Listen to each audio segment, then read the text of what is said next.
So what I've learned today is that we have two former runners in the squad. Yeah. So that Andre wants to be the last guy. Rob doesn't want to be the third Mm. guy. So this is some good, and you have both have experience with batons. So let that be known to the world that two former runners. So if John, we were going to be a relay team, and I Right. didn't want to be first, Rob doesn't want to be third. So Rob, you're first. I'm fourth. Stu, who out of you and John's going second and third then? I'm always the whatever you want. So I'm fast I, enough that I could I fit was anywhere. in the leftovers of gym class, so I was never concerned. So- I was so never let's say with the this. guys that were athletes. So- I was with the ragtag bunch Okay. that weren't really athletes. So then Maybe that's we the- need a different So group. this is Andre. so then this is your point, captains, both Andre and Rob being the two senior members. You have the worst guy being John. He said that he's the worst. Where do you put the worst guy? The first then? To like No, you can't have the worst. Yeah, he can't be the worst. because Second. you have to put him somewhere. So would Somewhere you in the want middle, him first so maybe. you I can would wake guess. up at the end? Because that's what You you're got to saying. do second because if he shits the bed and when he's in second position, you have two other people to try to bridge that To gap Yeah, break and up then the slack. overtake. yeah, Yeah. true. So second. And then So- Stu, you got the powerlifting part then. So Rob would be first, then to John. John, if he doesn't Right. fumble, to me, then me to Andre. Okay, there we go. We have our That's a lot of pressure on John because not only is it a matter of running, he needs to now to be able to catch the baton and pass the baton. And come on, now, I don't John. sports. I'm the guy like when you're playing a football I saw game. you pack I my throw it to the- comics into a to the bag other once, team. and it was like, oh my god. and then Rob was saying, I think he saw you pull a muscle while doing it too. So Yeah. that He's like ice, and I was Where's like, I'll the just beg magic- it myself, where's, man. Where's the magic spray? Yeah. Man down. So clearly, That being said, nobody can dance to Boys to Men like John can. I've seen him in the store. Cutting prefer rug New doing Edition. that. New Oh, Edition. do you New Edition? dancing's not the same as a relay. A running relay is a different animal. So, but yeah, it's good to know that this is when we challenge the stores in the plaza to a race. We know how things are going to work. Okay, I think We're the only coming after story- you. We're coming Yeah. after you, teriyaki experience. We're gonna outrun you guys. Watch out, Canada computers. Your pockets are all full of things that are gonna fall out and cause you to trip and fall. We are gonna dominate that plaza. Oh man, it's gonna be great. I think the GNC people may hurt. They're us. gone. they're Oh, gone. are they They're gone? gone. They're gone. Oh, They, they were the Performance-enhancing first drugs. out of the pandemic. They were like April, gone. So Wow. that was that. They Yeah. like, yeah. They either knew something that all They the rest emptied of the us didn't. store. They Yeah, literally just- emptied the yeah, store. It was gone. ghosts. Yeah. Wow. Yeah, it was like dust clouds left yeah. behind. Yeah. They were Hmm. performance enhancing drugs. They were out already. So if you want to watch just like the episode of Seinfeld of us racing other people, look forward to that in the future. A foot So- race. Yes, the foot race at the plaza. So welcome one and all to the Heroes World Quarantine Podcast. I'm your host, Dupe. With me are my co-hosts, the owners and proprietors of the Heroes World store in Markham, Ontario. That'd be Andre and John. Please say hello. Howdy, folks. Hello, everybody. And with us, of course, is our variant, the resident Prince of Mischief, Rob is a Mr. variant of Loki. Hondo, nice. except for all Hondo the P. powers, the charm, and the hair. Oh, I'm getting the hair. The hair is starting hair to is- grow. Grow, Yep. grow it out. Yep, Yeah. Mr. Rob Gaudette. Hey, say how hello. are you, everybody? Wait, hello. Sultry, velvety voice. Boy, this has turned into a different podcast already. We have- Where's Catwoman? All right. oh boy, Valkymer offended that conversation a while ago. Nonetheless, welcome everyone. As today we finish on our journey, our quest, which is our review of episode 2 of Loki, 2 of 6. And at the end, we're gonna have some fun Father's Day talk and a random question by a guy named Guy Incognito. So who could that guy be? No one knows. So here we go. We're going to go talk about that. So before we go, talking about Loki episode 2, where we're at right now, John, what do you give this rating of this episode as of right now out of 10? Okay, so the last episode I gave 8 out of 10.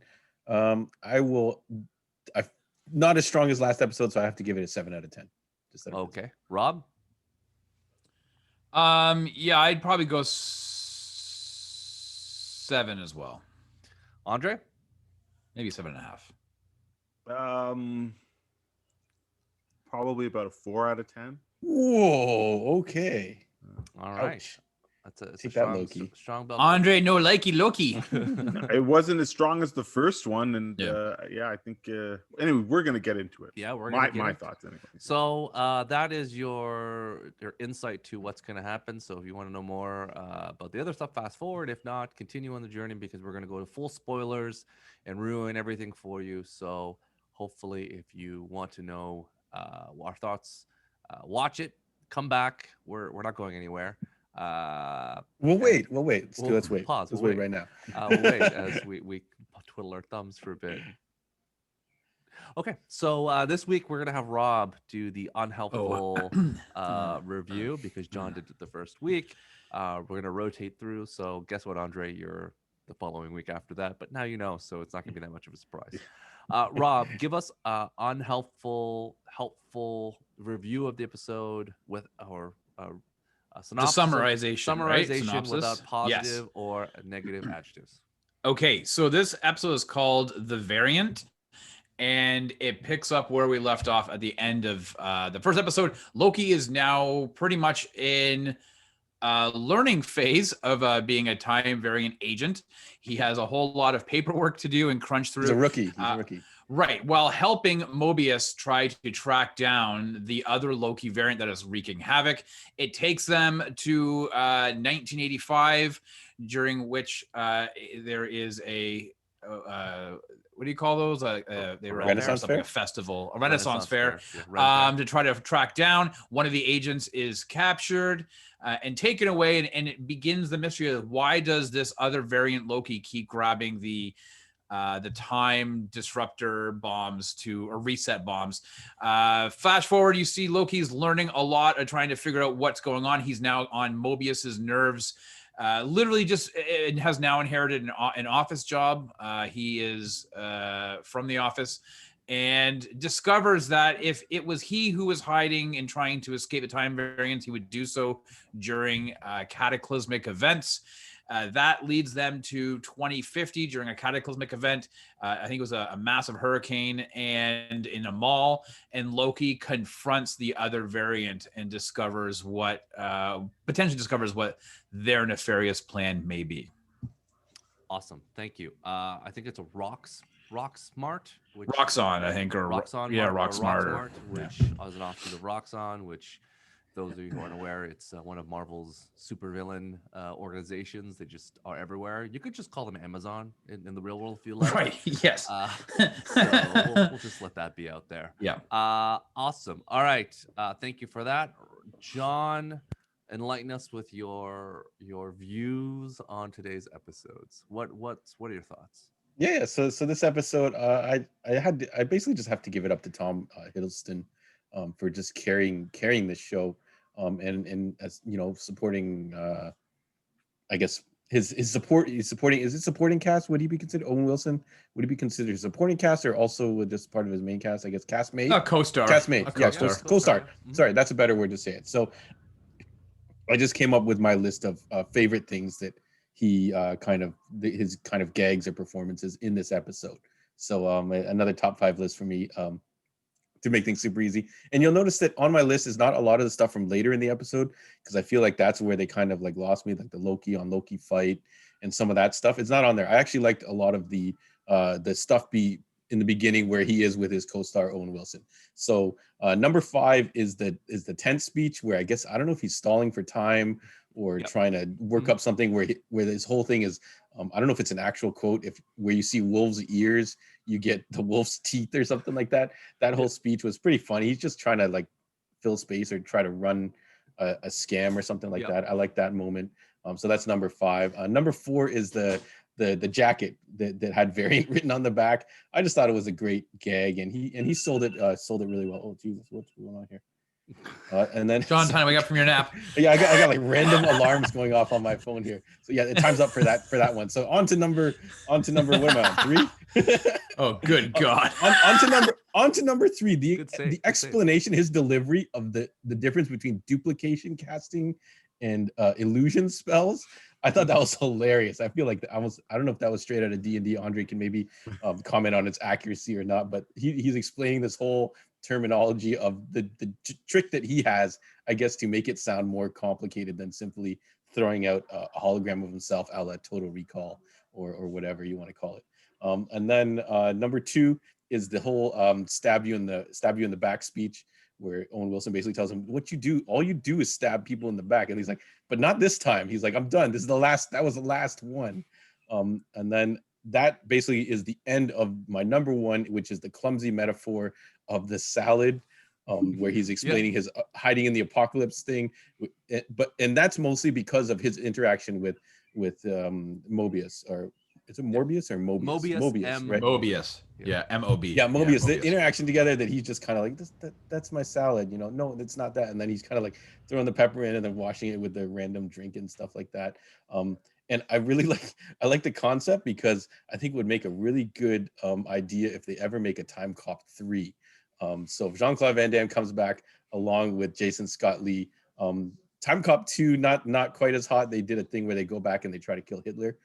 So 3 would be a good one, where they discover this idea of these criminals hiding in the apocalypse, is stealing as much money as they can and coming back, and then Jean-Claude Van Damme and Jason Scott Lee can go stop that.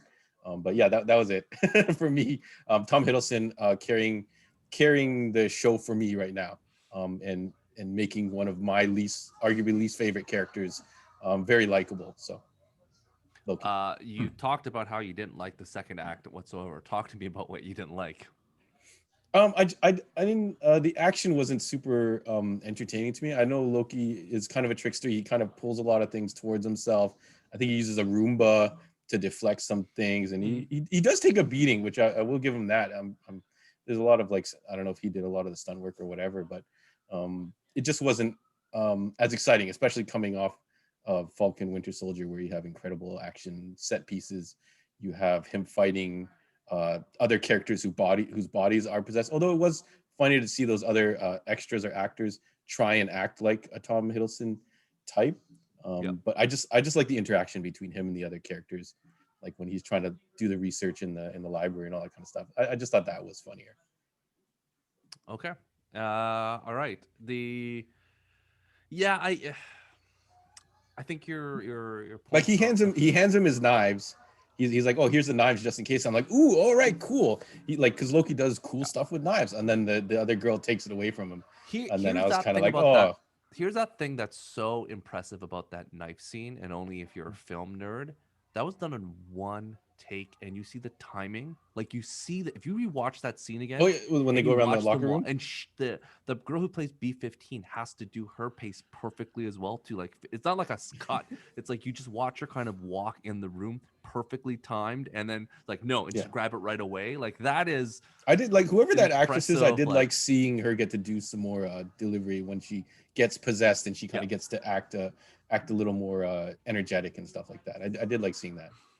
That's that was my favorite, just like inside filming, like you just like when you see people in the amount of setup required to do and that the amount shot. of setup, like that is just like, oh, we're just not going to fix it in CGI. It's like, no, we're going to practice.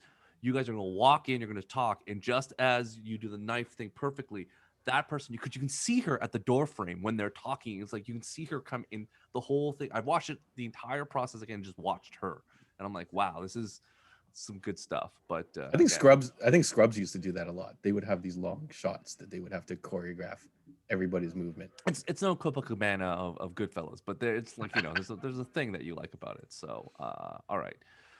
So Rob, hey. Give us your thoughts. What do you think? So as I said, I rated it a little bit lower than last week. I don't want to know. I'm not going to do linear, because I think it's just easier for me because of my random brain thoughts. But I like the episode. I was a little bit let down by Tom Hiddleston. I don't know if it's him or the character this week. Like John mentioned, the fight scene. So the fight scene with the humans who were possessed. And they were, as John said, they were kicking his ass. And I'm like, well, wait a minute. This guy is like a god. This is like, look, he's gone toe to toe with the Avengers. Mm-hmm. Somebody knocked him down, and he looked like he had the wind knocked on him. He's like, oh. And I was like, you got smashed around by the Hulk and seem to have been able to like handle that. But then I thought to myself, well, wait a minute. This was he kind of has his powers, right?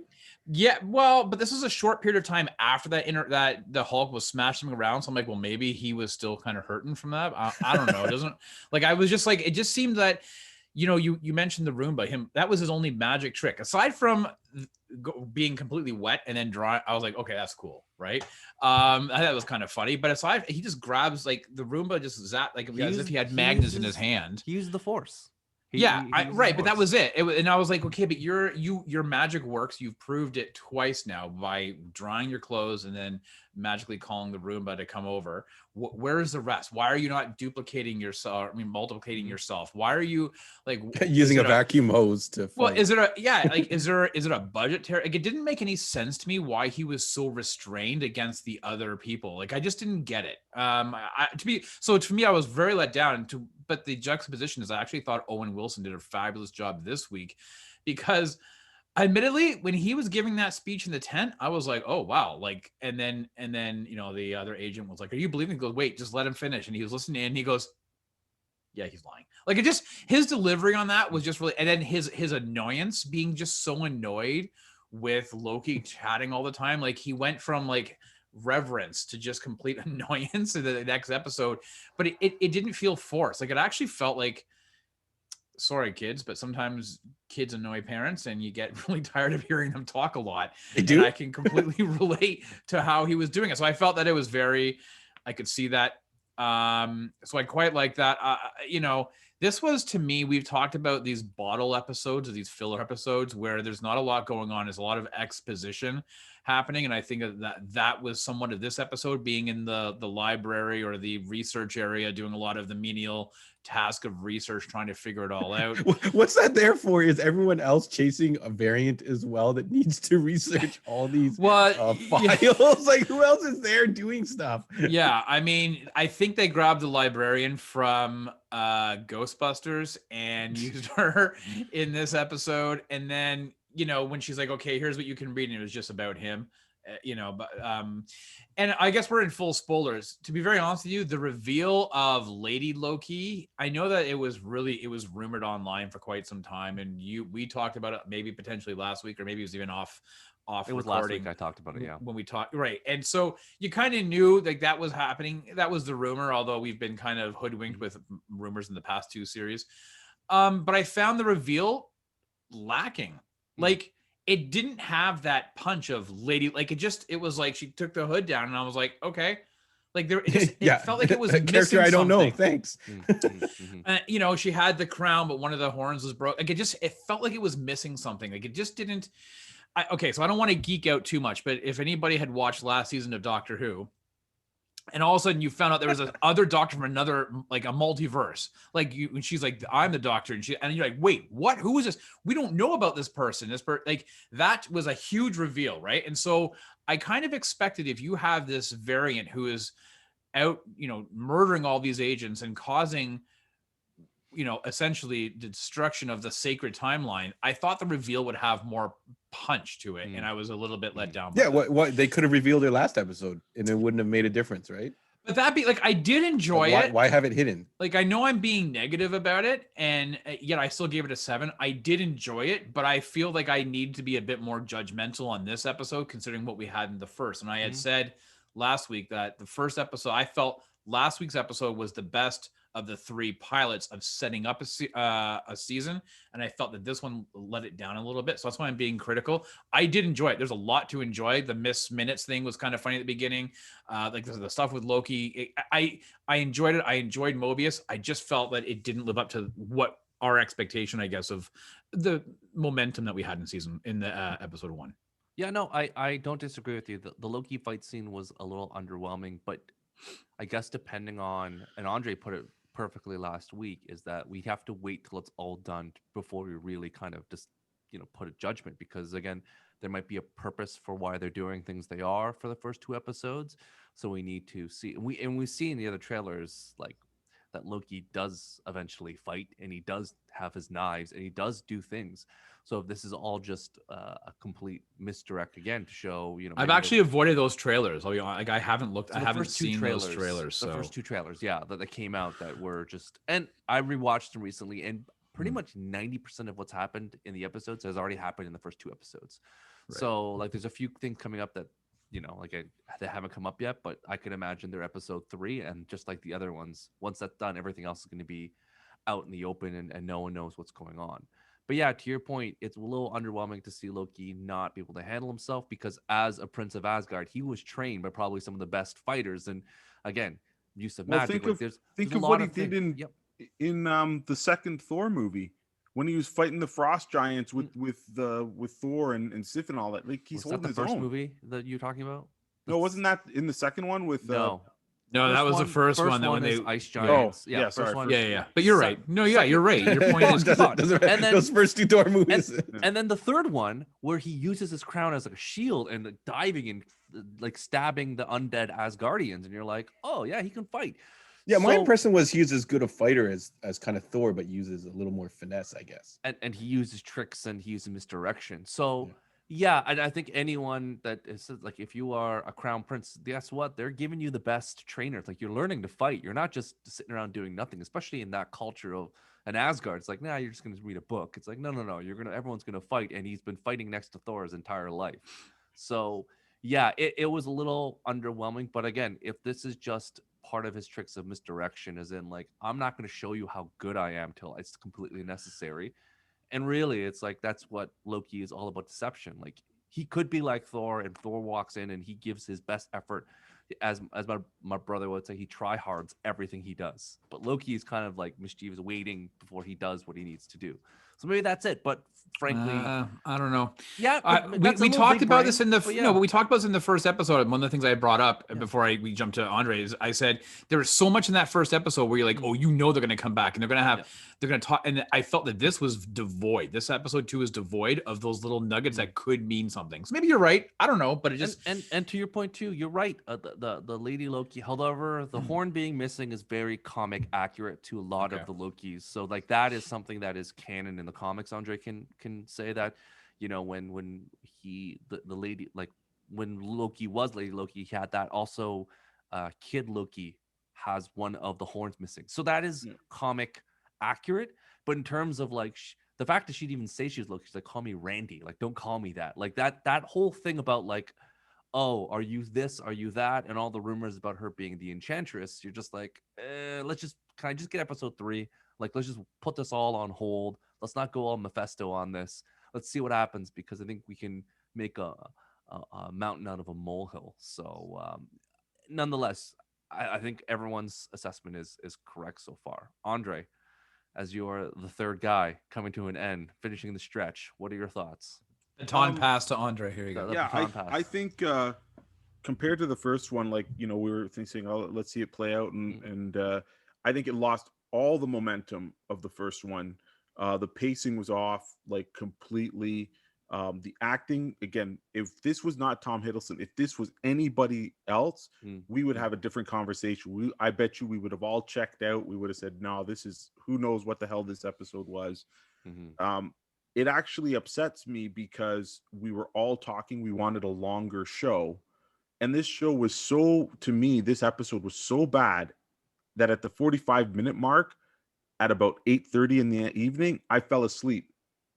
Wow. And then when I woke up 3 minutes later, I'm like, oh, crap, I got to go back and rewatch it. But it was that in the Walmart of the future. But you've been working your butt off, Andre. So yeah, but so you were probably pretty tired. Yeah, but I think there's things that keep you up. It was just so slow. Like, once it hit that second act, like you said, you can't pick out anything good from that second act at all.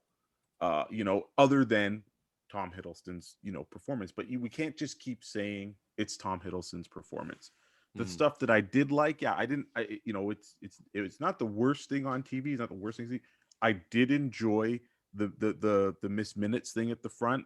Again, that was cute. It was funny. It was showing that they have technology that's maybe greater than what we know. But then you get into all of, like, every scene just felt too long and dragged out. Like, even the scene when they went to Pompeii, again, a brilliant way to figure out. And I'm like, oh, hey, this is actually kind of cool. If you're going to hide somewhere, hide where everybody dies and it doesn't matter what you do. I'm like, wow, that's great. But you go to Pompeii. Yeah, it could have been a quick cut. Oh, it worked. Yeah, it literally, they go there and it seems like he spends 5 minutes. Like he could have just done one of those things, but he's like, no. Then he keeps going on in Spanish, or not Spanish, in Italian. Greek, whatever, Italian, you know. It's I think it's Italian, right? Because Yeah, or what, you know. And it was just too long. Then the reveal of Lady Loki. You don't, why you have to take over 3 bodies? Why would you believe somebody saying, oh, I'm looking at the plants? There's a goddamn hurricane. You're a TFA agent who you knocked out Loki the first time you saw him in episode 1. Then somebody says they're looking at plants. Hey, yeah, right away. She's Shut like, the fuck up. You know what I mean? Again, I'm suspend my disbelief all you want, but then don't just do stupid ass shit that I have to go, okay, I'm gonna cut you some slack. Yeah. Right?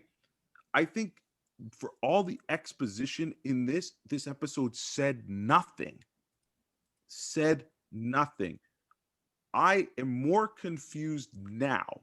I don't know anything more about anything except for the fact that somehow this variant of Loki has hijacked enough agents to have that many devices. So how long has she or it been doing what it's doing? Mm-hmm. So it reveals back to last week's podcast.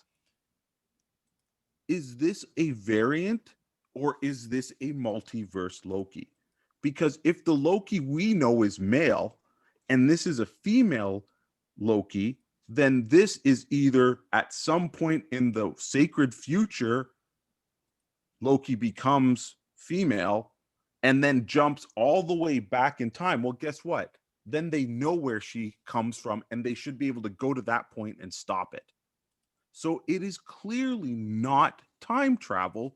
It is all a multiverse. And I think they do explain why they don't want to go back and do that or something. They have to let it unfold and then do it or something. I don't remember. Also, I think part of this thing is that we know the TVA through their propaganda is probably not being correct on a lot of things. So the narrative, the false narrative that they're basically spinning of about the fact that when Loki and Mobius have this conversation, like, where are the timekeepers? It's like, oh, the timekeepers are at the end of this road and they're dealing with I'm like, this seems they're like very busy. This seems like a Wizard of Oz situation where it's going to be a Pan. Right. Andre is like in a room by himself. It's like, you got me. That was a very good speech with respect to the allegory of religion. I loved that. Like, that was probably one of for me, the favorite part is that speech in the allegory of religious beliefs, right?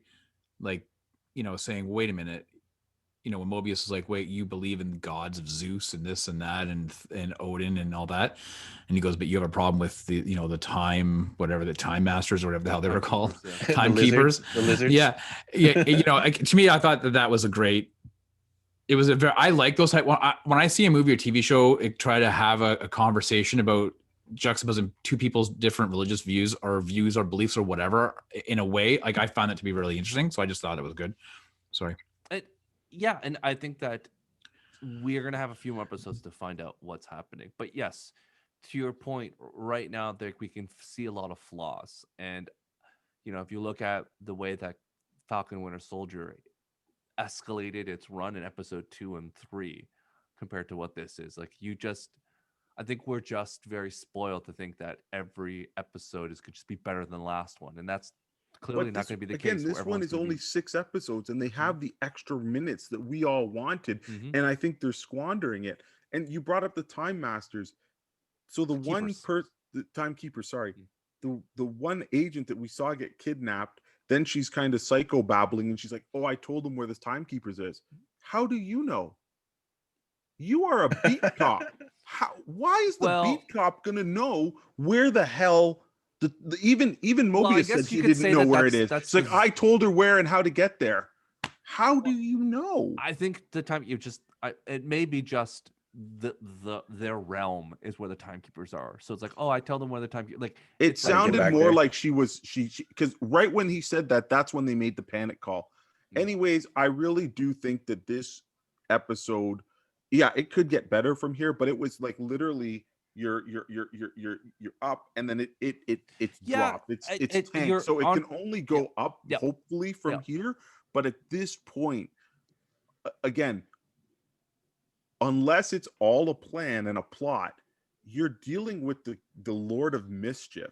So he should never have really trusted Loki, and there should never have been that thing. And again, if they know a sacred timeline, they know where things have to get. So they have to kind of know where things happen. So unless it's all preordained, or it is the illusion and the TVA is really not like nothing, they're not as powerful, it's all a shell game.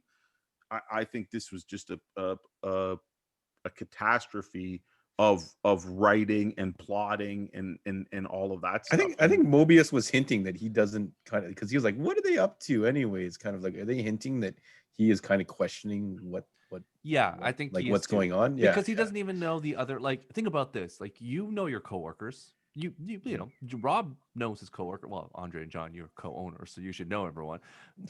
Never seen him. Your army of 4. But for Rob and myself, we see a regular we know other people in our roles, but it seems that Mobius has no idea who else is like another agent.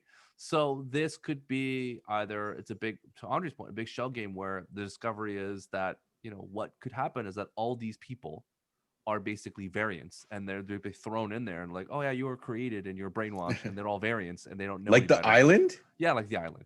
And this is what it is. Like all these people are variants of people in the timeline that when they're destroyed, they're not destroyed, they're just wiped, and then they're basically put back into suits. Like, here you go. That's why they don't know what fish are and all that stuff. It's you're repurposed the Matrix 3.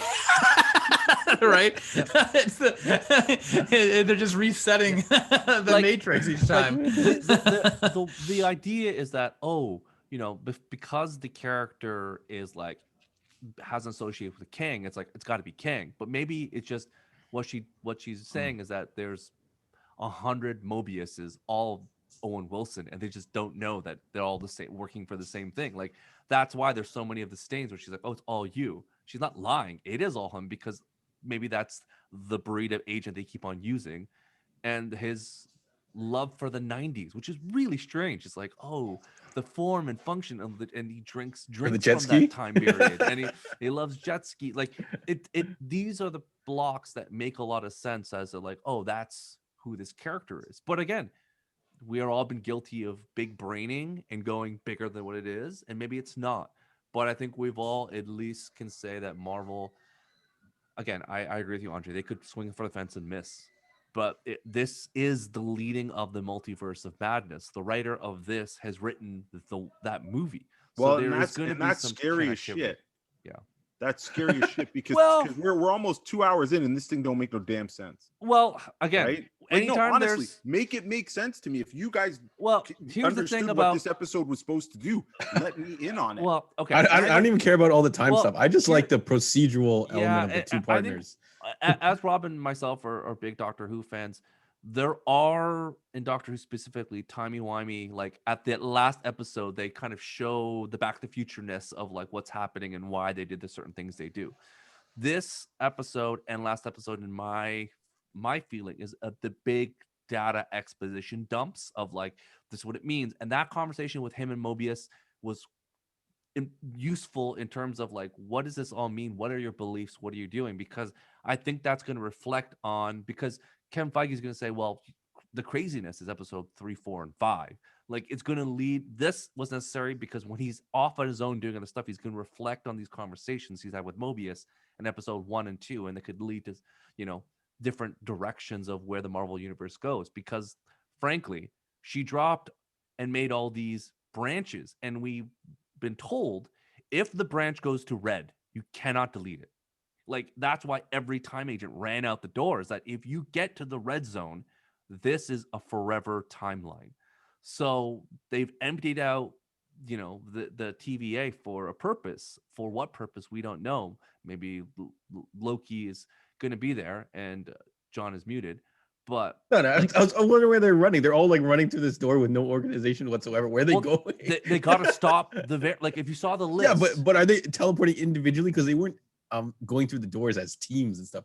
Everyone was just running through the door. I'm like, where are they gonna end up? We saw 2 doors and a bunch of people running through. Like that. Yeah. That's they're not like, I guess you could show like theoretically like a gym with like 10 doorways and a bunch of people running in, but they didn't have the budget probably to show 10 doorways and thousands of people running through. But it is something that has been set by Ms. Minutes or whatnot, and all of them said that you have to take these out before they get to red, or it's El Fuego and it's over. So like again, But we'll then- wait and but see then- what Hasta le episodes- fuego. How is anything a threat if all you have to do is go to that line and then drop that You have to drop drop that it before bomb it thing. gets to red. because Yeah. that Loki can't be at every Yep. one of them at once, Yep. and they obviously have thousands of agents, Mm. right? So again, it's no credible threat. Like it's like unless again next episode they say, oh yeah, where she dropped those things, who knows? But like she could make a million of those things Well, as we long don't as there's know- 1,000,001 agents with Yeah. that thing. None of those time things have a chance of becoming permanent unless she stops them from being able to get there, and they already know when that time thing This is. an unanswerable right? question right now because we don't know whether she has other people waiting for them at that timeline. Because again, we have to wait till next episode to find out. Because again, there could be an explanation in the next episode to show that as the people go through, either they're being mowed down by something or they show up on Sakaar and all of a sudden things are happening. So again, they didn't show us the next scene. They barely give us enough time to say this is Lady Loki, and then she just says it's not about you, waves her hand and walks away. Like they didn't give us anything else. Right. So, And again, in the first episode, we see a very capable TVA agent Yeah. take out Loki. So you're going to assume these other ones are capable, but they haven't been capable since. Right? But- they're like but I think- Abbott and Costello agents. You know what I mean? Like Yep. like one person takes them, so Andre- so again, there's Andre, no I think we've continuity learned- in this. Andre, I think at we've learned all. from Stargate, the television show, that not everyone's SG-1. There are many Stargate units. Some of them are not that great. Some of them are science Well, we haven't teams. Some seen are- any so of let's- these let's see what guys do happens. anything except for after that first episode. And that person, the black lady, I'm sorry, I don't remember her name. Agent that 15 would or be something. B-15. So, yeah, she was the only one that did it, and then she got hoodwinked by the But guy again, buying plants. Tom Who did a Hiddleston- great job Again, selling that. that Loki was unaware of what their powers were. But if this Lady Loki informs people this is what you have to look out for, then you're better prepared. Like again, he didn't know what he didn't know about the time stick that he got beat up with because he was like, Right, "I'm a god." But the So- person also slowed down time before punching him. So if that person was moving that to grab the arm, couldn't she? Anyways, regardless, semantics, where they're at, not buying. I'm not buying into it right now. So, Did you guys let find me the music rewatch cue WandaVision now. weird? Did anyone find the music cue weird? No, I love the music. I Need a Hero. It just came out of nowhere. Though. It's weird. well, Yeah. it's 1980. I agree with you. That was a little bit. It felt out of place. I didn't yeah. understand I'm like, in why? that scene why you had it. In that the festival. It was a Yeah, it didn't make- 1985 Ren Fair, and there was like a prince. Like we've all been to medieval times. You know what it's all about. I've Like, never been to medieval times. Oh, They dude, play forever, they play ever. I Need a Hero at medieval times. well, they do the whole like jousting. Like everything at the end of a Ren Fair or medieval times ends up as like the joust or the medieval Right. fight. Or Rob, you've seen the Cable Guy at least where they fight. Yeah. So like the whole preface of like we must save the princess, and then the music Right, comes yeah. on. It's just a cue of that time period, whether she I'm did it aware. herself or you're aware of. I Need a Medieval Hero. times. Or Look, aware I've seen. of I'm Cable Guy. aware- I listen. I'm a big fan of Bonnie Tyler, so I'm aware of her song. But I'm very aware of medieval times. I've watched Cable Guy. The one thing I was going to say though, good time travel stories are never understood until that story is over. Hmm. And I know that sounds kind of like a A silly cop-out? state. Yeah, a cop out. But when you look at whether it's a movie or a limited series, like I know. And we're not going to dive into this, but I know Andre, you've watched the first season of Dark, and you're like, I don't really get it, you didn't really enjoy the first season. If you were to watch all 3 seasons, I think you would understand, like you would see that it's a very well constructed story when it's done well. So I always think like the reason I say this is that when I'm watching a time travel story, whether it's a movie, a limited series, or whatever, I always have to know that I have to wait to the end of the story, the episodes or whatever, for it to make sense completely. Whatever journey I go through from the first episode to the last episode, I never really hold its feet to the fire because I know that it just won't what happens now is not going to happen then. So I always think, and that's just me. I always think, well, if it's a time travel story or a time issue, it's Terminator. never. Yeah, but that was what I'm saying. That movie was done though. So I'm just saying that. Yeah, but that movie made sense right when he said it. Yeah, 12 but Monkeys it's a with movie. Brad Pitt and Again, Bruce Willis. it's a movie. You can't. Right? You can't Oh yeah, rate no, this but what I'm saying is, Like, but you no. could follow those things. Like you could follow. Again, it's a movie. It's a movie. Thanks, Stu. I'm No, just giving them examples of. But you have to things. apples and oranges. Like it's the same thing of like Mass Effect. Some people don't want to follow that whole thing. I think it's a brilliant 1 and 2 collectively in a bunch, but it's a lot of weight and a lot of story. And the third one is a whatever it is. But like some people like Rob don't appreciate that type of game with the history. And if you really flush out the full story, it's a beautiful tapestry. But again, it's like it takes a different mindset, and you too many options on how to answer questions in those games. I'm like, I don't want to answer the wrong one. But then you can't equate that to like Super Mario Brothers. It's like, well, they're both narratives of like adventure and things. So it's like, I totally, like to Rob's point, you want to wait to the end. But if you look at time travel movies, you're correct. Terminator 1 made sense. Terminator 2 made sense. Hot Tub Time Machine made sense. But again, it has an hour 30 to fit everything it needs to have. There's not complexity. There's not a second one that it's. What was that show? Journeyman? Yeah, Journeyman. Yeah, Journeyman. I thought that was fine. Like, and then you look at it done poorly, which is Terminator Genesis or Terminator Salvation, and like you got the story, but was it done? Was it done well? No. Like I like Salvation.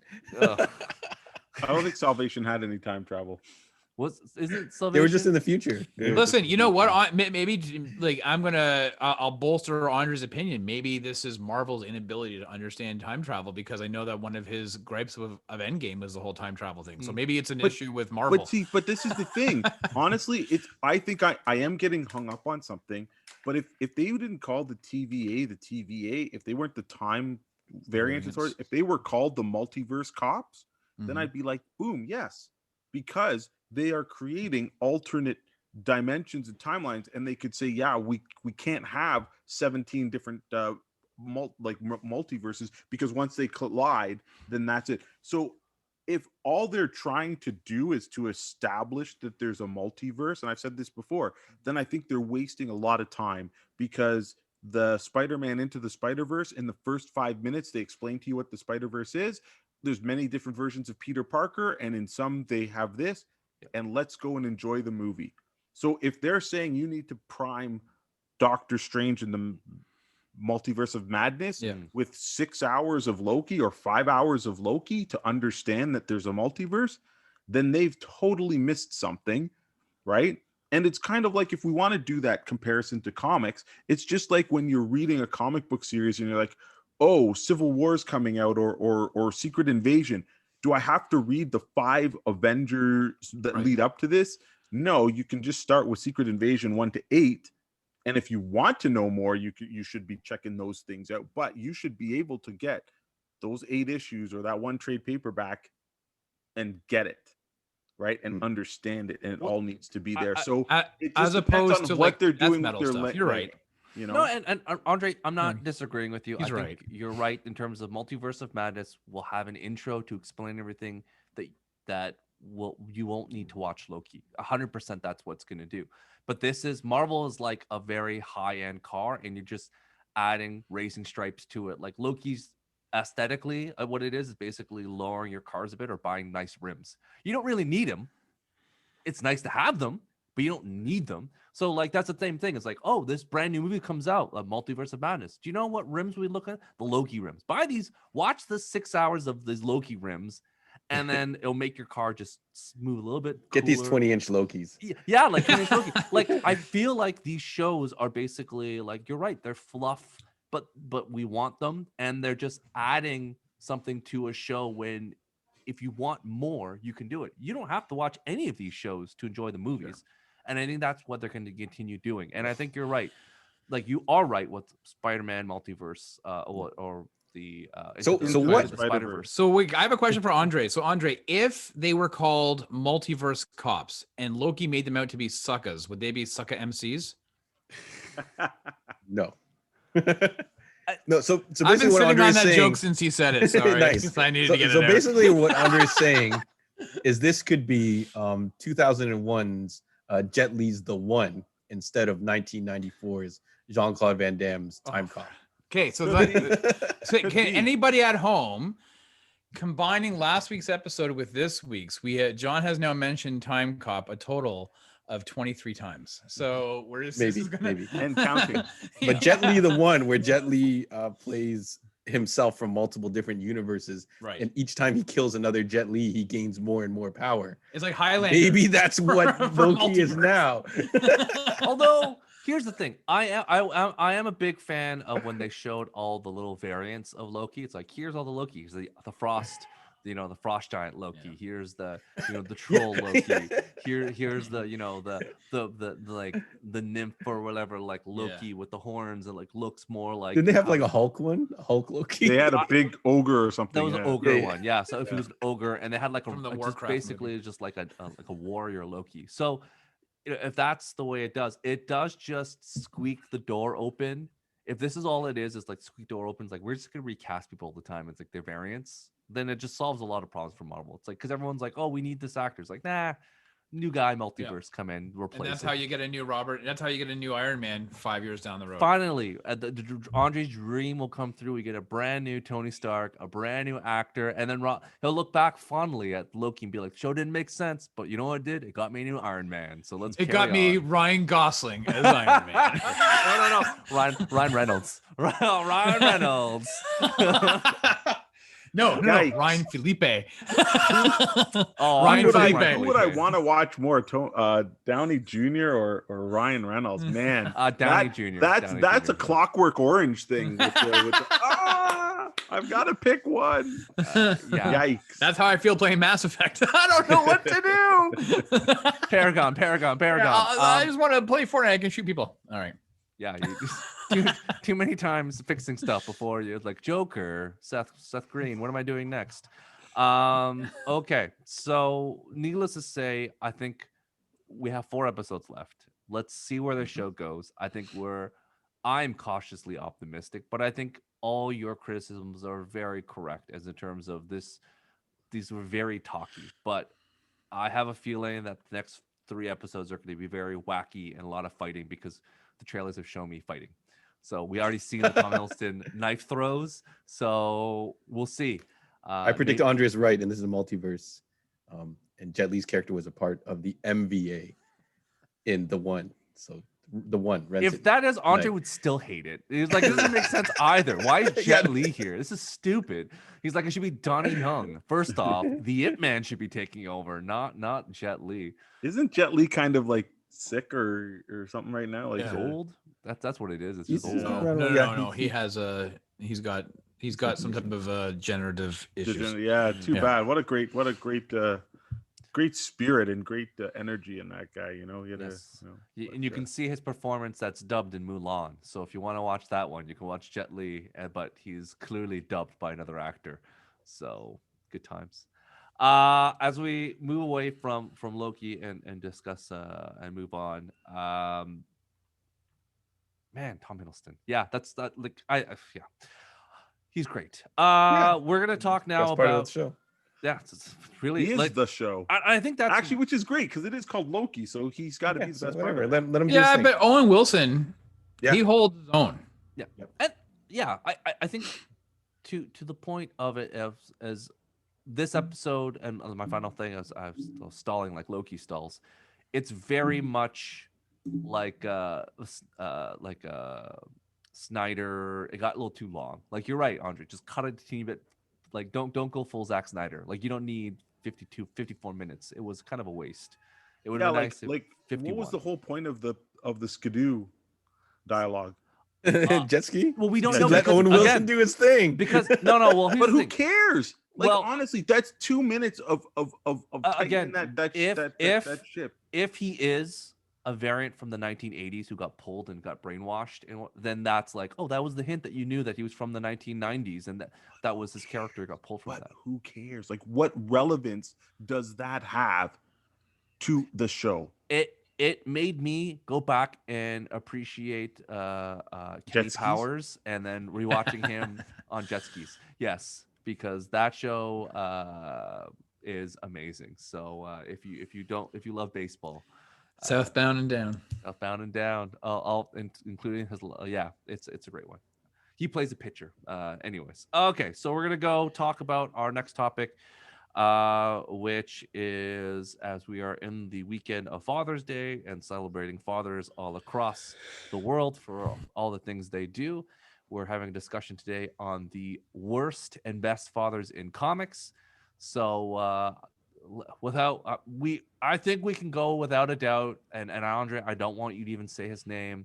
I want it removed because you're going to say Pa Kent. I want someone else besides Pa Kent, who is the greatest father in comic books, because he is.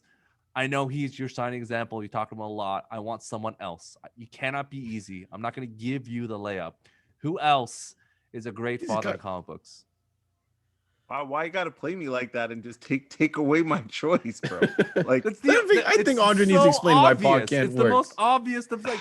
I don't think so, actually. I think there's another character that is the most obvious, but I'm waiting for. All right. I was gonna say Pa Kent, so let me.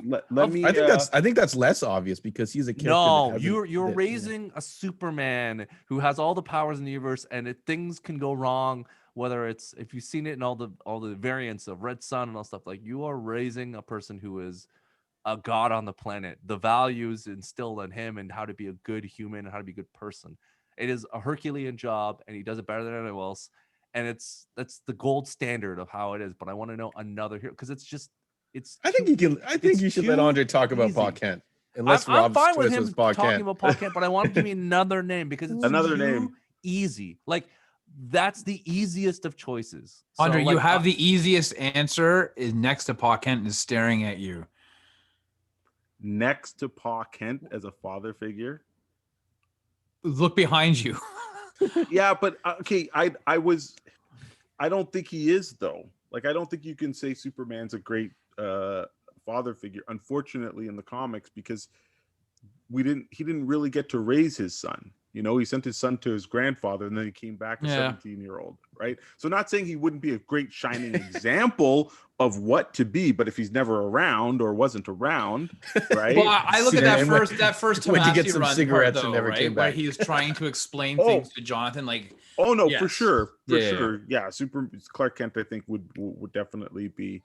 So is Rob picking? Oh, okay. Sorry, I thought Rob was picking Clark Kent for a second, and Andre would pick Pa Kent. He's held up. All right, or I'm gonna give Andre a second to think, because again, Maybe let Andre do a second one. So first he would pick Pa Kent. Let's and do maybe the we'll other one cycle around. first, because Pa Kent is the cleanup. So if things are really bad, he can fix it with Pa Kent, because if he's struggling, he'll be. But Pa Kent is just too damn easy. Like, come on. All right, John, No, I I'm gonna think let you there's, go like- first, because you're. I feel like there's two other obvious. All right. I think Rob can go first. If he doesn't pick it, I'm going to be very surprised. All right.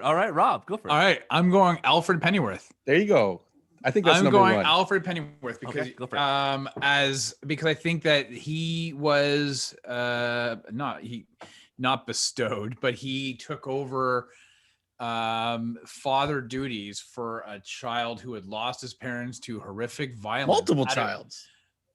Well, I'm just going based on Bruce Wayne right now, but like he had to care for that child as his own, raise him with everything that was happening, supported him. I mean, Alfred is not what, obviously there's no biological, he helped raise him as a, with Martha and Thomas, but to have to explain the horrors of the world to a kid at that age after losing, and then to raise him up to be, what he becomes, and then to support him and to be there, even if he may disagree with some of his methods, but to be there to say, I'm here to pick you up. He was, stitching him back up. He was always there. So I always thought that, yes, Pa Kent and this and that, instilled the morality in Clark Kent growing up, because without that morality and scruples, you would have a very different Superman. But I always thought that Alfred Pennyworth was the archetype of a great father, because he stepped into a role that he was probably had never any intention of ever doing. And while we can all question whether or not Bruce Wayne is a homicidal maniac or not, he did, at least he was always there to support him. So I would go with Alfred Pennyworth. Okay. All right. Yeah, good and in answer. comics and in movies, he's been well represented in both. And then the new Batman Earth One that came in, I feel like he's number one choice. But can I interject something there? Not Yeah. like Mhm. I think how I see Alfred is he did stand by Bruce and stuff, but did he really raise Bruce right in such that instead of just saying, I am going to enable what you do, as opposed to show you there's a different way to do it? Because I think it is noble of what he does and stuff like that, and he raises him. But like, if you see this kid going down this path, there should have been so many moments where you said, no, this isn't the way to do it. Like, we get where Batman is, and he needs this ally, but it's almost like Alfred was the ultimate yes man and enabler. He maybe rightfully so, maybe because he knew he couldn't dissuade Bruce, so he's like, well, I've got to make sure It's like the never-ending war concept, he will live. right? Like, I will make sure that he stays alive. But there's got to be a point when, if Bruce is 9 or 10 and he sees this kind of brooding and darkness, he's got to be like, I need to really try and shift this. And I know obviously we have Batman still, but that's why he's not getting Father of the Year award in my book. So Like, you know what I I know that Like- there's a lot of new storylines in the last number of years where, Alfred, it was in, an MI6 agent or whatever it was, and he was teaching, Bruce in that Gotham TV series. He was teaching a young Bruce Wayne how to fight in this and that. I always remember, and I know that there was I have it. I was looking at it just now. It's in the storage. I have the Secret Origins, DC Secret Origins, and that Bruce took off when he was in his early 20s and went to Asia to learn and kind of found, and all that stuff. He vacated his life because he knew that there was something else going on. So I know Christopher Nolan then used that as the basis of Batman Begins. I never figured that Alfred was trying to teach him, to guide him to that path as a kid. I think that, as many kids do, you keep things bottled up. You may not be open and to wanting to discuss things with other people, especially adults. And if Bruce has got this thing that's building and brooding inside of him, and he knows that he has something to do, but he can't explain that to Alfred in that current state, then he knows Alfred would never say, yeah, sure, let's go over and teach you how to be a ninja. He's just going to take off. So in my mind, the reason I pick him is I pick him from the age of 6 when his parents were killed to 20 is when he takes, or 19 when he takes off, right? So that for me is that period. And then when he comes back, and he's there to stitch him up and help him, to support him, right? So that's why I picked him. Okay. John, as you said, the obvious choices. What do you got? Yeah. I think there's one more obvious choice, so I'll go with something obscure in case Andre. No, go with the obvious choice first. Go with Because your this out. choice. No, I have my now actual. you're saying it's obvious. I have my favorite choice. I have my favorite Okay, choice. so John's and favorite choice, then his obvious choice after. Yeah. So my favorite choice is Cyclops, Scott Summers, who, you can correct me if I'm wrong, I don't think he actually has a biological child in this continuity, but he has taken every other alternate universe, future timeline, Cable, Rachel Summers, all these kids under his wing, and become a father, and to all the X-Men, everything like that. And I feel like a better father than Professor Xavier is. So that would be my choice for my favorite father-like character. He's taking on kids that aren't even his, like, technically not his. He could be like, yeah, go find your dad from your timeline. But he's like, he steps up and he's like, yeah, he calls Cable's son, and Cable's from an alternate future timeline that may or may not happen. Who knows? Cable is his son. Yeah, like It's from his the son future, from though, Madeline right? Pryor. Yeah. Okay. Not So Jean yeah. Grey. So Cable is his biological actual son. But he raised him in a future timeline with Yep. Phoenix in that ancient Cyclops and Phoenix comic. Yep. And then that somehow didn't happen in. This seems a lot like the Loki TV show where things don't match up. Yeah, but because let's it's a little carry crazy. on. Let's carry on. Because he gets transported to the future, if I'm not mistaken, and they raise because when he's born, Cable, and then when he's born, I can't remember who it was, but he gets infected with the technovirus, and the only way to save him is to send him to the future. So when they send the baby to the future, Scott and Phoenix go to the future to raise him Yeah. as Red and Slim, that so he thinks they're his adoptive parents, but then when he comes back, so yeah, anyways, but that's a really good point, because he does raise Rachel Summers. It's kind of like a weird thing. Rachel Summers, Hope, like any character that has come out and been like a mutant child, Cyclops is almost their surrogate father, I think. So like he chose he would be my favorite. And if you want me to throw out my other one that I thought was obvious, was Uncle Ben. You know, great power comes great responsibility. Like that single line is going to elevate him to the top of the stack. So I don't know if Andre has anybody else. Andre does. Andre always does. Yeah.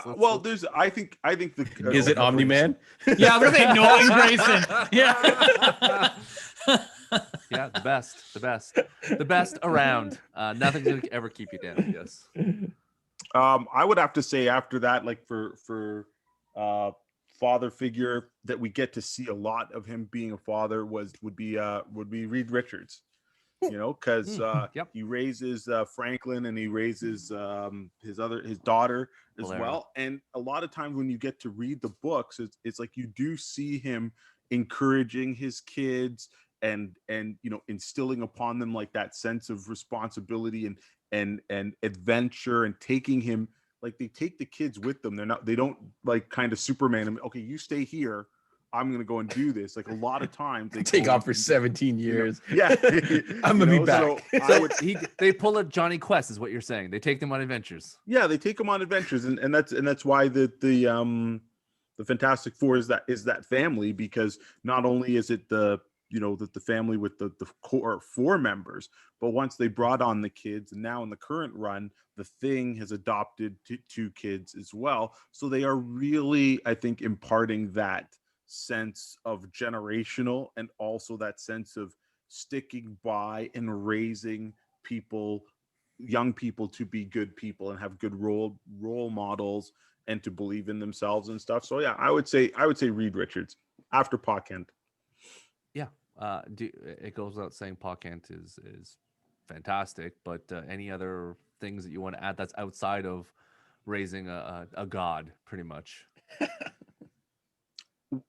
About Pa Kent. I think again for Pa Kent, to me, the reason why he's so important is because kind of what John said, like, you know, he didn't have to raise this person that fell out of the sky, you know, and it was that choice to raise him as a grounded individual first, you know, meaning say, hey, don't use your powers in public, and make sure you learn to control it and do these things and learn about the land and community and all these things. And he has that solid foundation of how to be a man first and be Superman second, you know, and that comes from not only Pa Kent, but Ma Kent as well. And I will say, from the small town upbringing and the farm upbringing, because that already teaches you about a sense of community and about loss and about, you know, nature, life and death and all these things. So I think it's kind of like, yeah, you're right. It was the easy choice, but he's also, I think, that, you know, the best. No, he's not the best figure, you know. So in terms of easy, I didn't mean like easy, but yeah, I meant he's the number 1 draft pick, the choice that makes the most sense. He's the most recognizable.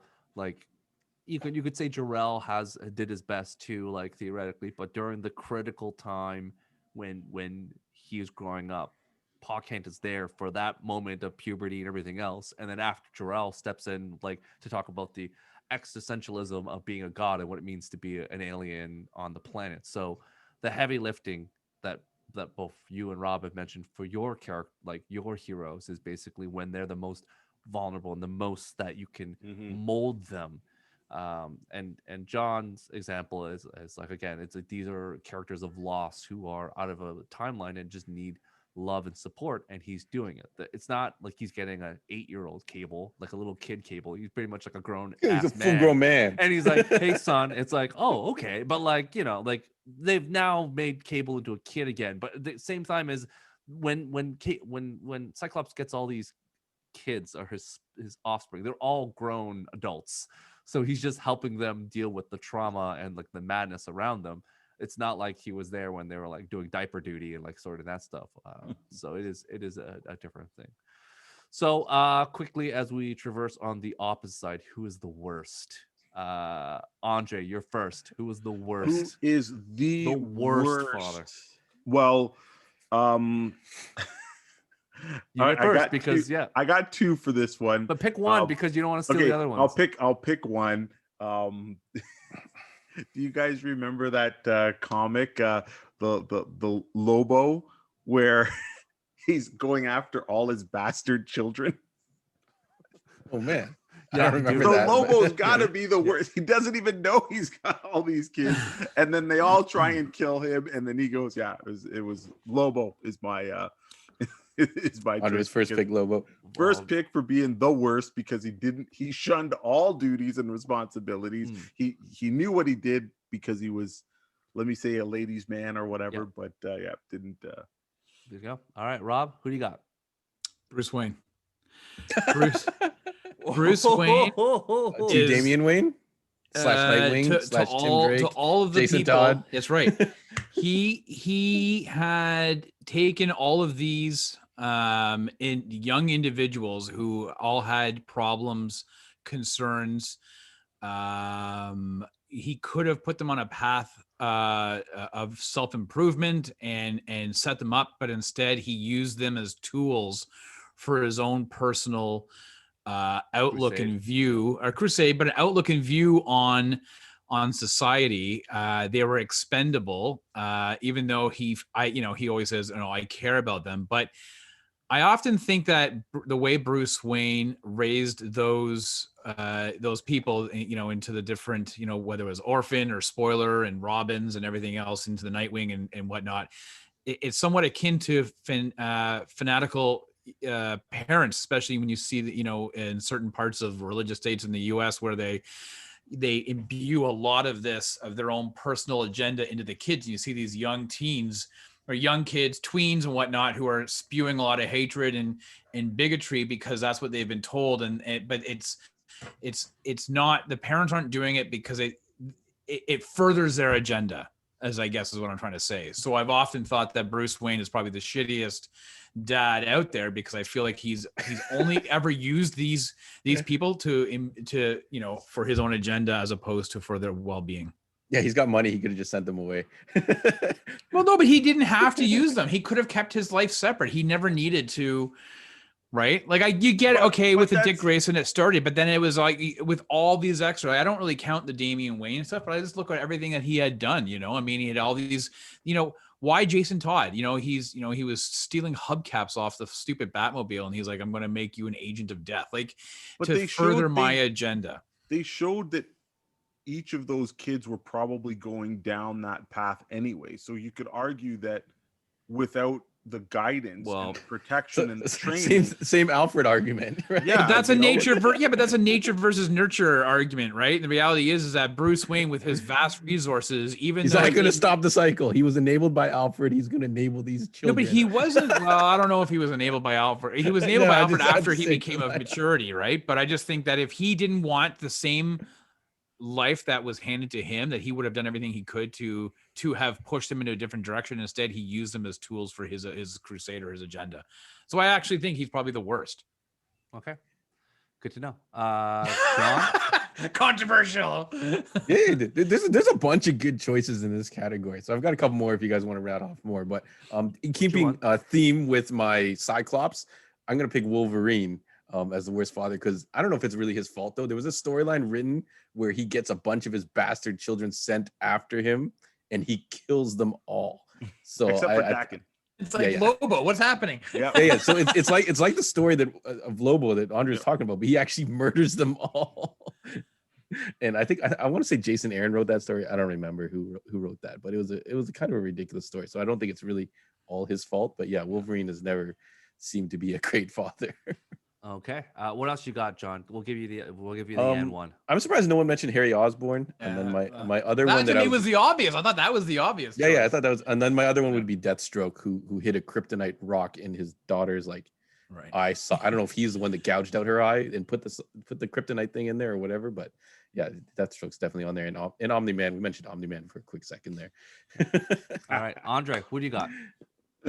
Well, I was actually gonna say Wolverine that John did, but I think once you start thinking about like some of these other people who raise their kids, like we talked like a couple podcasts ago about uh Batgirl, Cassandra Cain, and she was raised by the assassin Cain. Didn't teach her language, but taught her how to kill straight up. So that's probably not going to win you Parent of the Year award. You taught her a skill. You taught her a skill, yeah, and a very good one at that. And then you could probably say any of these characters that follow in the footsteps of the villains as well. You know, so I'm just trying to think.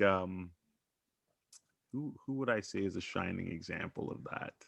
Well, what was Spoiler's dad? What was the Clue Master? The Clue Master, right? Yeah, Clue Master. But she turned the tide, you know, or she turned. And then I guess, yeah. Who was the Bertinelli family for Huntress? Yeah, mobsters. Right, you know, they get killed, and then she turned into hunting down the mob and stuff. So, well, you could say all the Runaways' parents. All of them are super yeah, villains. any of the Runaway. Pick anyone. Any of the Runaway kids. You're fine. All right, I'm gonna jump to this juicy topic because we were discussing it pre taping, but Rob had shared a tweet from James Gunn. They were asking him a lot of different things and about a potential DC and Marvel, and James Gunn, being James Gunn and open, is like, yeah, I had a discussion about this. Like, could it be possible for us to do a DC and Marvel like property together? So what are your thoughts on this potential marriage of the MCU and what the DC EU? I don't even know if it's a universe anymore. It's a East DC multiverse connection. I think it's still called the DCEU, I think, or something like that. DC something. Rob, give us your thoughts as you're the one that shared. Yeah, I just think like, so James Gunn said, you know, I guess somebody asked him a question online. And he goes, yeah, actually, I've had a conversation with both heads at DC and Marvel about doing something. And he's like, I don't know. It likely will never come to fruition, but the fact that he had conversations with both of them, you know, so, you know,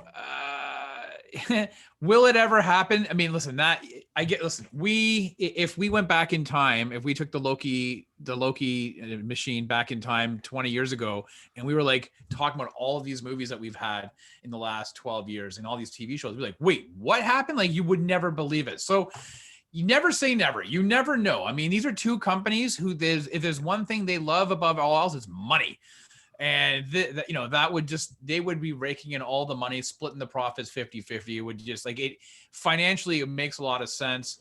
But where do you go from there? Once you've hit the Mount Olympus, there's nowhere else to go but down, right? So I would love to see it. Would it ever come to fruition? Likely not, but shit, that would be a lot of fun, man. Yeah, if you told me that there's gonna be a new Blade movie after watching Blade 3, I'd be like, I couldn't believe it. I wouldn't believe you if you told me that after that garbage movie, we're getting a new Blade movie starring an Oscar Academy Award winner. I'm like, it's unbelievable. John, what are your thoughts on this? Yeah, it sounds bonkers. Like if you go back to that relic that was DC versus Marvel, that you would be basically saying, I want Chris Evans and Henry Cavill on the screen together. I want whatever iteration of Batman with whatever iteration of Daredevil together. You would have to get there's no Lobo, but you would have to get Hugh Jackman along with whoever DC would cast as Lobo. Well, why would you get those people? Would you just get new people? Like, what does it matter? I'm just saying to combine these universes, I think it's too wacky. Obviously, you could go with an easy choice and say this new Suicide Squad movie combined with James Gunn's Guardians of the Galaxy. Okay, sure, that might work in some weird universe, but I don't know. As in the current state that the two studios exist, I don't see any of their none of the movies line up in theme, tonality, and things like that until we see, I guess, Suicide Squad. That's probably what he was pitching because he was involved in both. So who would it be, Rob? Peacemaker and Chris Captain Pratt. America. Yeah. No, it'd have to be from his two movies. It'd have to be Peacemaker and because remember, Star-Lord. No, because James Gunn Peacemaker was and Drax consulting before the whole thing hit the fan. he was heavily involved in the creation of Marvel Space Universe. So they were like, he was pitching He was and talking. Ragnarok and He everything was else. part of the brain trust that was like kind of like, what does the Marvel Space Universe look like? Is it Skrulls? Is this? It's like, how can we kind of integrate before he was asked? So like maybe Green Lantern mixed Nova Corps? with Nova and Guardians, maybe. Yeah, in space, I guess those Guardians characters maybe can drop in and mix with people because they're a little bit wacky, I'd say. But yeah, I don't know. I can't even fathom it right now. Andre, you've been leaning back on the couch collecting your thoughts. What do you got for us? Yeah, I think Rob's right. You never say never.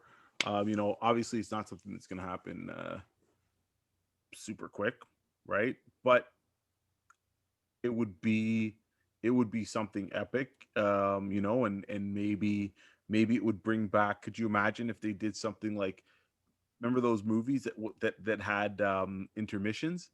You know, could you imagine it would be a 4-hour theater experience? You have an intermission and stuff, and you literally built something like John said. You do an actual DC versus Marvel, and they team up to fight, you know, whoever. But I think there's honestly, too much money to be made to make it to split movies. They can't. No, exactly. it'd be a one full year. It'd be 6 movies for 3 by it would each just- studio. They would just be. They're not gonna, Andre. They're not gonna give you 4 hours of entertainment for No, the money. I They're know, gonna make you but- pay for it But twice. the ease of it is, you know, what they could easily do, which would I think would still make a ton of money, is do an animated movie, right? Mhm. You get Pixar animation, right? I'm pretty sure the guys at DC wouldn't complain with that. You get Pixar to animate it. You get a writer's room, and you do a cool ass movie, you know, and all of a sudden, you know, you put that thing in the theater. It could probably be in the theater for 6 months straight, you know, and stuff. And I think that would be, you know, it would be something else. It would really invigorate just comic books and the superheroes in general. It would give people a new kind of love, like, oh wow, I never saw that character like that, or and especially even to bring in some of these new heroes that we're seeing, like the young, you know, heroes, and the audience is seeing the icons through their eyes and stuff like that. Like you bring in like Teen Lantern, and you bring in like Camilla Khan, Miss Marvel, and stuff like that, and you have them in Miles Morales. You're like, holy smokes, we're fighting in this intergalactic thing with Superman and with Spider-Man and with, you know, and Captain America. Just have like something that would be awe-inspiring, you know. And we were lucky enough to have that a couple times in comics, but unfortunately, I don't know why they don't just sit in a room and hammer it out for at least a comic book series, you know. Well, So, I would think love it's- to see Captain Marvel versus Captain Marvel. What all they do is Well, here's the thing. I think we saw the limitations with Who Framed Roger Rabbit. There's always that person, like they had to negotiate like everything. Bugs Bunny had to have the exact same screen time as Mickey Mouse. Like at the end, you know, when the thing flashes out, the last person that speaks is Porky Pig, but the last character you see is Tinkerbell. Like they had to basically negotiate everyone. Like, who's gonna lose these fights? the Vin You're not Diesel gonna, Rock contract. like you're That's not what it gonna, is. like, and then you get a movie where it's like, oh, Vin Diesel can never beat The Rock can never beat Vin Diesel. What is the point of this? Like these are just pointless skirmishes. Well, where Ready Player One kind of did it, right? Yep. Well, and so did like Wreck-It Ralph. Like, so there have been other movies, and when Andre said animated, I forgot about Ready Player One, but you're right. I did think of like a lot of those animated movies. Yeah, that have, I just think for properties like that, it's like, well, is we're gonna let Superman lose? Probably not. We're gonna let Captain America lose? Maybe he'll lose, but he'll get up and it's like, I do this all day. Like you're gonna make a spunky reply. Like there's a thing where it just, you know, I think there's just too much, at least for Marvel to lose if they're going to do it. There's no way they want to prop up DC right now. It's like they're I don't know about that. All the tide raises all boats, right? You have these movies you had with alternate endings, and in some regions ending 1 plays, and some regions ending 2 plays. So you have Thor beating Superman in one region, and Superman beating Thor. Like you just think about it, like you could completely geek out on the possibility of this stuff happening.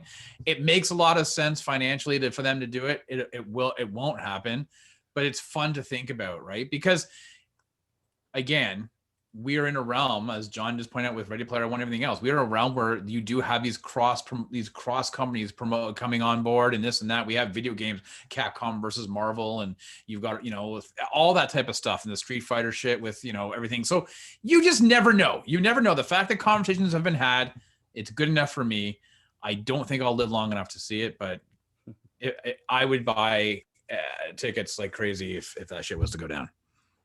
Maybe it'll be in Fortnite. You can have Marvel versus DC characters in Fortnite. That's true. Fortnite That's movie. true. When you and I play, I'll be Batman. You can be Daredevil. I'll just keep shooting you because I can't see.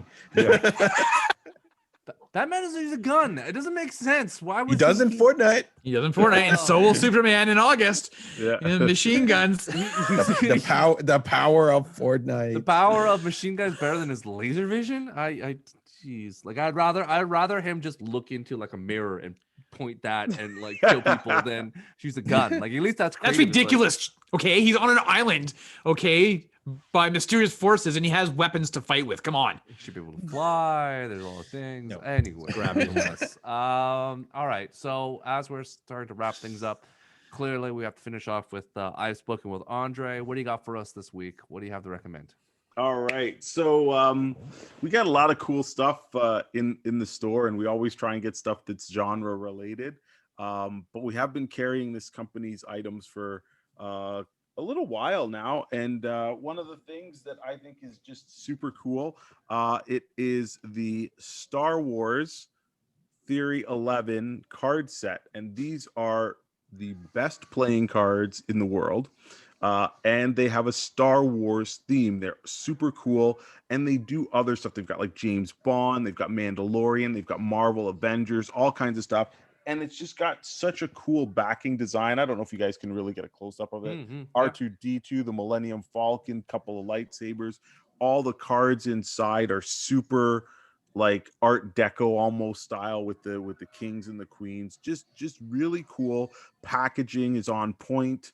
Not too expensive, but they are addictive if you start collecting. So we've got, like I said, there's a light side, there's a dark side, and then just tons of unique styles.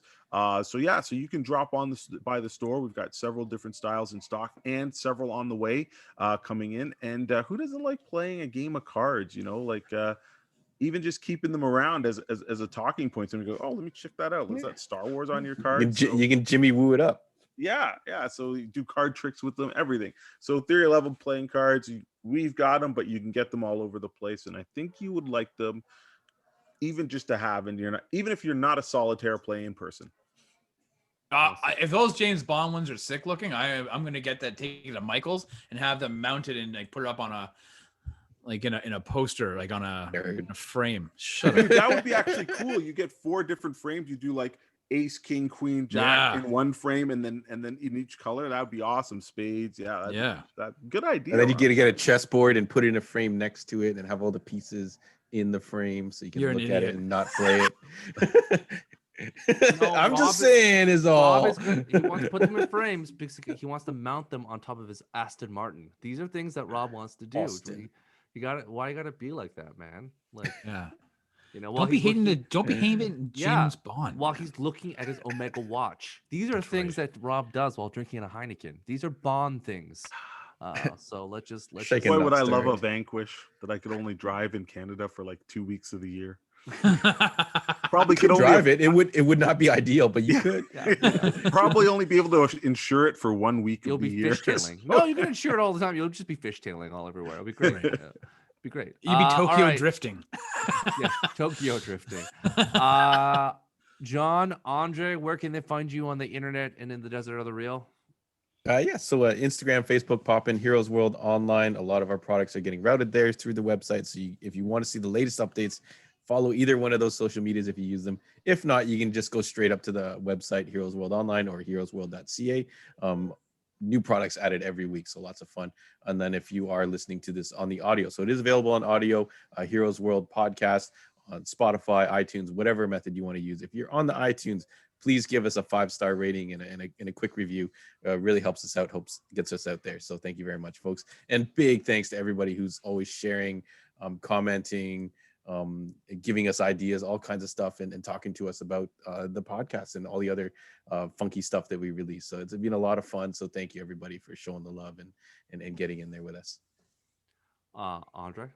All right. So this, I guess, as of recording this, we have been back open for just over a week. I think 8 days, and it's been awesome to see people come in and shop. And even with our limited capacity, everybody's being really respectful and kind, opening the door and saying, "Hey, are we allowed to come in? Are you at capacity?" and stuff like that. So our store is at 8601 Warden Avenue, and that's in Markham, Ontario, and that's just a little bit north of Steeles if you're coming from the GTA.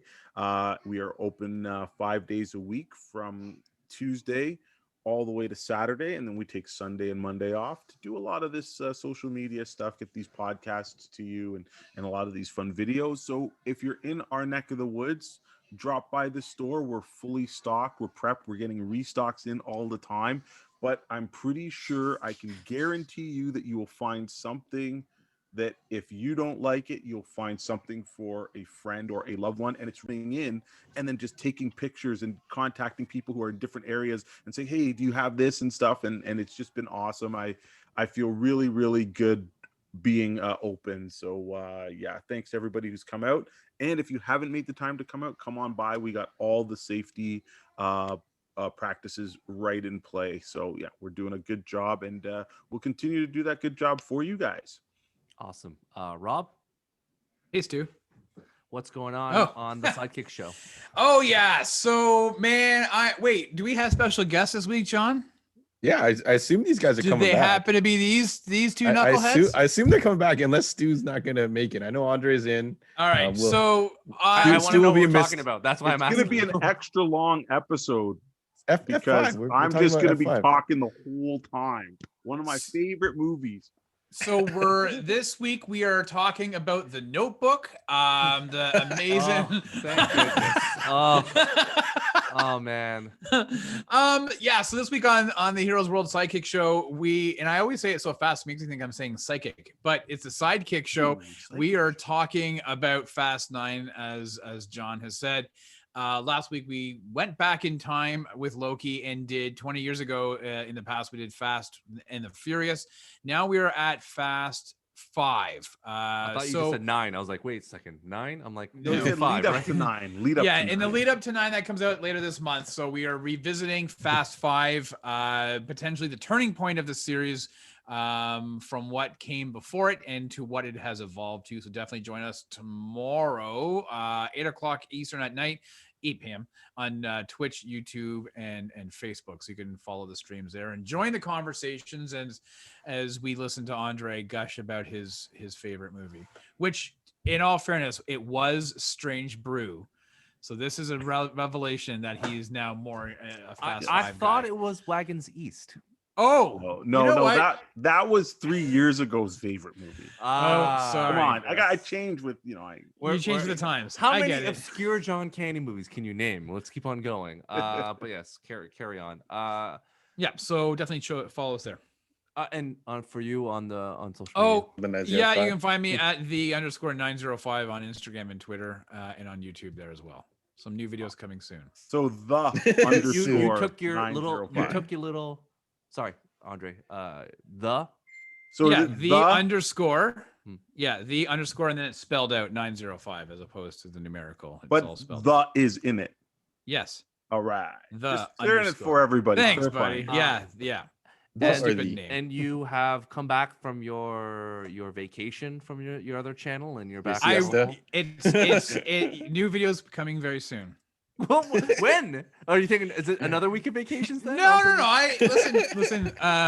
This is obviously, you can tell Stu's in HR. I will be submitting the videos will be uploaded in the coming days, Stuart. So when can we expect the new one? You can expect a new one much sooner than a fortnight. Probably this week, Stu. Tuesdays and Thursdays videos drop.